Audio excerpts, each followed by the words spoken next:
بگیر. آب شد، بگیر دیگه. اول از همه بگو واسه چی لیاقت منو نداری آخه؟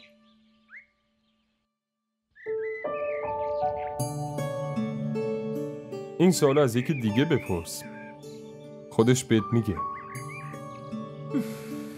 میخوام از زبون خودت بشنوم. چی بگم؟ نمیبینی کجام؟ خب مگه کل زندگی تو اینجوری میمونی؟ ممکن از این بدترم بشه. ببین، من عاشق ارادت، هوشت و تلاشت هستم.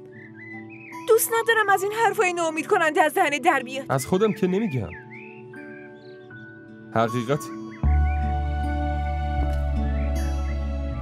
بابام برامون چیزی به جز یه باغ زردالو نذاشته.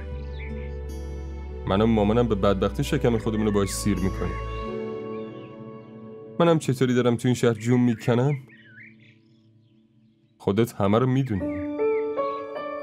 کی اوضاع شهر به هم بخوره و برگردم روستام معلوم نیست.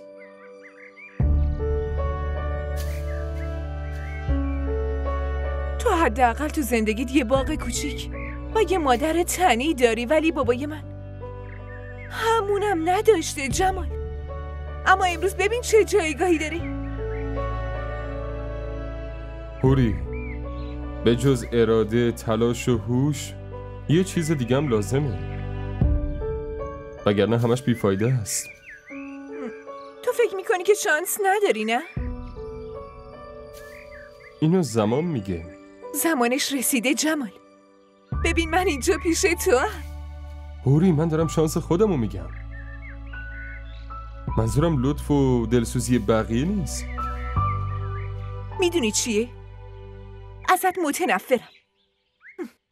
هوری،